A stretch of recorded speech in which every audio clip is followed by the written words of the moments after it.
कबीरदास जी के बारे में आप सब जानते होंगे। चलिए आज कबीरदास जी के जीवन परिचय से अवगत होते हैं। उनके जीवन की कुछ महत्वपूर्ण बातों के बारे में हम जानकारी प्राप्त करते हैं।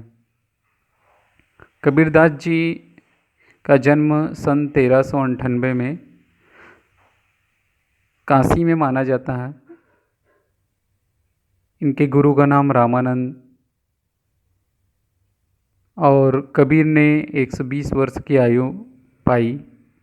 जीवन के अंतिम कुछ वर्ष मगहर में बिताए और वहीं उनका निधन हो गया।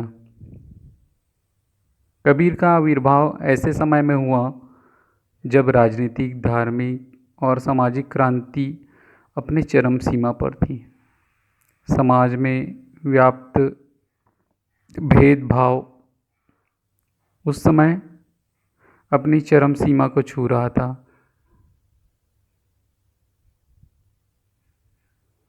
कबीर क्रांतिदर्शी कवि थे। उनकी कविता में गहरी सामाजिक चेतना की प्रकट होती थी। उनकी कविता सहज ही मर्म छू लेने वाली थी। एक और धर्म के बाह्य आडंबर पर उन्होंने गहरी तीखी चोट व्यक्त किया, वहीं दूसरी ओर आत्मा और परमात्मा के विरह मिलन के भावपूर्ण गीत भी उन्होंने लिखे और गाए। कबीरदास शास्त्रीय ज्ञान की अपेक्षा अनुभव ज्ञान को ज़्यादा महत्व देते थे। उनका विश्वास सत्संग में था और वो मानते थे कि ईश्वर एक है, निर्विकार है, निराकार है, अरूप है। कबीर की भाषा के बारे में हम जानते हैं।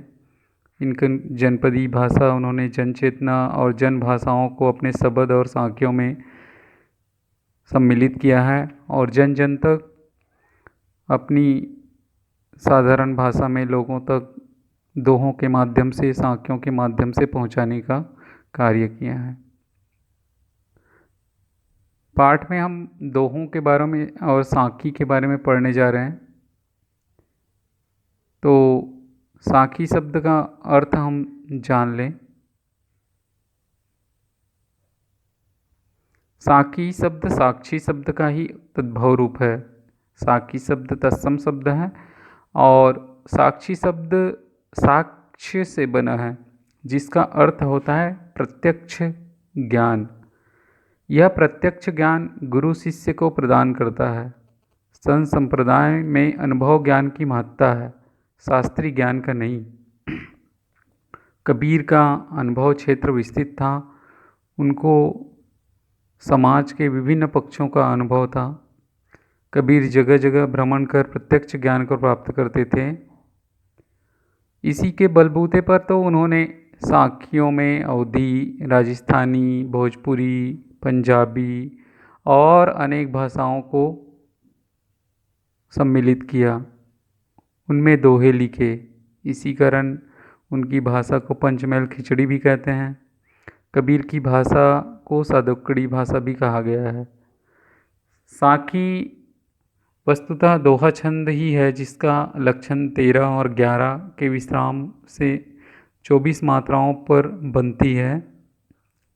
इस पाठ में साखियों का प्रमाण है सत्य की साक्षी देता हुआ। गुरु शिष्य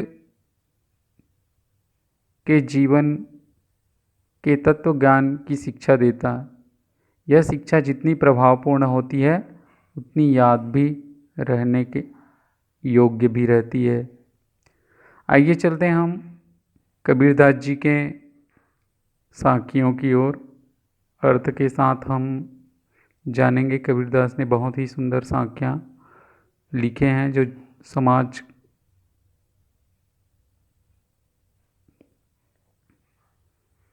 समाज में बहुत ही प्रसिद्ध है। पहली जो दोहे है, ऐसी वाणी बोलिए मन का आपा खोए, अपना तन शीतल करे औरन को सुख होए। कबीरदास जी कहते हैं कि हमें वाणी का प्रयोग कैसे करना चाहिए। ऐसी वाणी बोलिए मन का आपा खोए। हमें ऐसी बात करनी चाहिए, ऐसी वाणी बोलनी चाहिए जिससे अपने मन को भी अच्छा लगे। अपना तन शीतल करे, अपना भी तन, अपना तन, तन मतलब शरीर, शीतल मतलब ठंडा, अपने तन को ठंडकता प्रदान करे, शीतलता प्रदान करे, औरन को सुख होए और दूसरों को भी सुख शांति मिले। ऐसी वाणी बोलिए, ऐसी वाणी बोलनी चाहिए। दूसरे पद की ओर आते हैं। कस्तूरी कुंडली बसे मृग ढूंढे वन माही, ऐसी घटी घटी राम है दुनिया देखे नाही। कबीरदास जी कहते हैं कि हम ईश्वर को प्राप्त करने के लिए न जाने कहाँ कहाँ ढूंढते रहते हैं, मंदिर में, मस्जिद में, चर्च में, गुरुद्वारे में। अलग अलग धर्म के लोग अपने अपने अलग अलग अपने ईश्वर के स्थान पर जाकर उनको देखने का प्रयास करते हैं, मगर कबीरदास जी कहते हैं कि कस्तूरी कुंडली बसे मृग ढूंढे वन माही। जिस प्रकार मृग के नाभि में कस्तूरी होती है और वह दर बदर वन में ढूंढते रहते हैं, वैसे ही इस संसार में मनुष्य हैं जो ईश्वर को प्राप्त करने के लिए मंदिर, मस्जिद, चर्च, गुरुद्वारा न जाने कहाँ कहाँ ढूंढते हैं, मगर ऐसी घटी घटी राम है दुनिया देखे नाही। ईश्वर तो सब जगह विद्यमान है, पशु पक्षी पेड़ पौधे सभी जीवों में ईश्वर है, हम में ईश्वर है आत्मा के रूप में। ऐसा कबीरदास जी का मानना है। तीसरे पद में कबीरदास जी कहते हैं, जब मैं था तब हरि नहीं, अब हरि है हम मैं नाही, सब अंधियारा मिट गया जब दीपक देखिया माही। जब मैं था तब हरि नहीं, मैं, यहाँ पर मैं शब्द का प्रयोग हुआ है। मैं मतलब हम, घमंड की भावना। जब मेरे मन में अहम था तब मेरे पास ईश्वर नहीं था, मुझको ईश्वर प्राप्त नहीं हो पाता। अब हरि है मैं नाही, अब मुझको ईश्वर की प्राप्ति हो गई है, तो ये जो मैं, घमंड, अहम शब्द है वह नष्ट हो गया, सब अंधियारा मिट गया। ईश्वर को प्राप्त करने से मेरे मन में जितनी बुराई, अंधकार, लोभ, मोह, माया थे वे सब दूर हो गए जब दीपक देखिया माही। दीपक से जिस प्रकार चारों तरफ उजाला फैल जाते हैं, उसी प्रकार ईश्वर की प्राप्ति से भी, ईश्वर के ज्ञान से भी मेरे मन की जो अंधियारा था वो सब मिट गया। अगले पद में कबीरदास जी कहते हैं, सुखिया सब संसार है खाए अरु सोए, दुखिया दास कबीर है जागू अरु रोए। कबीरदास जी कहते हैं कि सुखिया सब संसार है, सुखी इस संसार में वही लोग सुखी है जो खाए और सोए, अर्थात किसी चीज़ की चिंता न करे।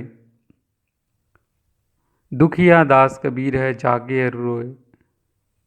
इस संसार में दुखी व्यक्ति उसको कहा है कबीरदास जी ने कि जो दिन रात हाय हाय करता है, जागता रहता है, धन दौलत के लालच में जागता रहता है, लोभ मोह माया में फंसा हुआ है और जीवन भर रोता है, वही जीवन भर दुखी रहेगा। सुखी तो वह व्यक्ति है जो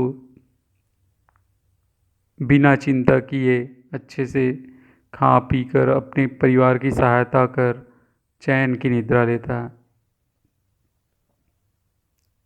पांचवें पद में कबीरदास जी कहते हैं, बिरह भुहंगम तन बसे मंत्र लागे न कोय, राम वियोगी ना जिए जियो तो बौरा होए।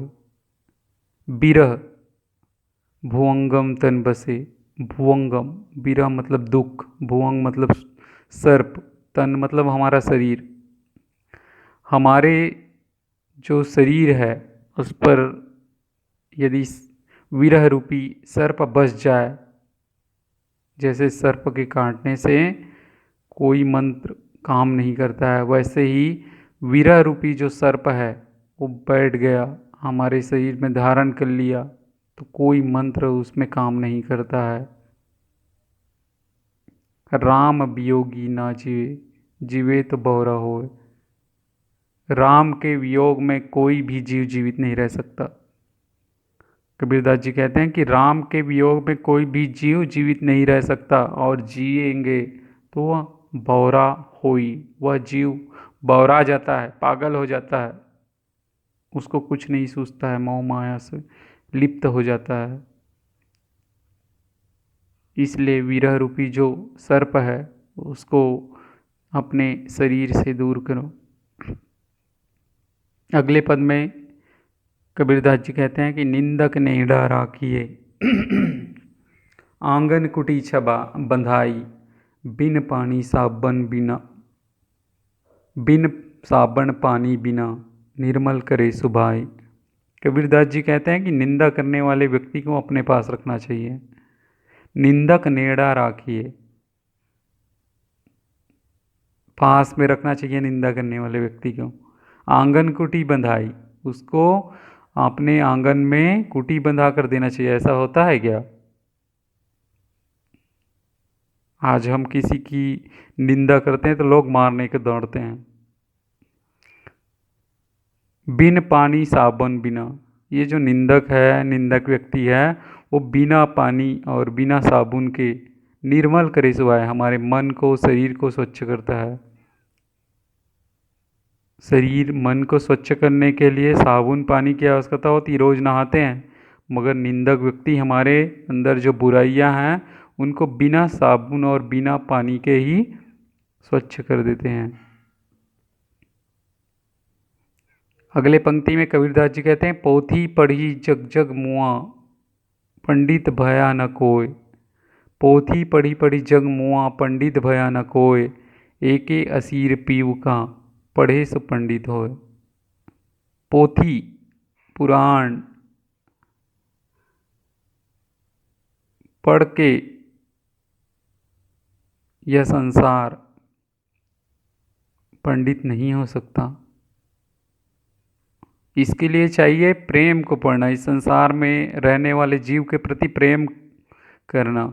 एके आसिर, एके मतलब एक, आसिर मतलब अक्षर, पीयू मतलब प्रेम। एक अक्षर प्रेम, प्रेम का जो शब्द पढ़ लिया वही इस संसार में सच्चा पंडित माना जाता है। आपके पास कितना विज्ञान हो, बुद्धि हो,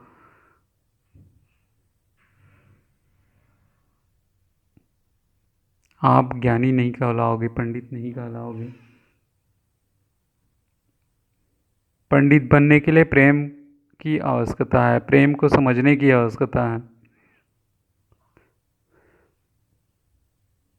अगले पद में कबीरदास जी कहते हैं, हम घर जाल्या आपना, लिया मुराड़ी मुराड़ा हाथी। अब घर जालो तास का, जे चले हमरे साथी। मोह माया से लिप्त लोगों को दूर होने के लिए कबीरदास जी संदेश देते हुए कहते हैं कि हम घर जाल्या अपना, हमने तो अपना घर जला लिया, अर्थात हमारे घर में मोह माया, लोभ, क्रोध, इन सबको हमने दूर कर लिया। और लिया मुराड़ी हाथ, हाथों में हमने मुराड़ा, मुराड़ा मतलब मसाल, ज्योति की, प्रकाश की, ज्ञान की मसाल लेकर हम अपने घर से निकल चल पड़े हैं। अब घर जालो तास का, जो अपने घर के बुराई, मोह माया, लोभ, क्रोध, इन सबको दूर करके जीवन में विकास करना चाहते हैं, जे चले हमारी साथ, वो ही हमारे साथ आए और इस संसार की बुराई को दूर करने का प्रयास करें, ऐसा कबीरदास जी कहते हैं। आशा करता हूँ कि आपको मेरे द्वारा इन दोहों को अर्थ स्पष्टीकरण किया गया वो आसानी से समझ आया होगा। अगले वीडियो में मैं आपको इनके प्रश्न अभ्यास के बारे में बताऊंगा।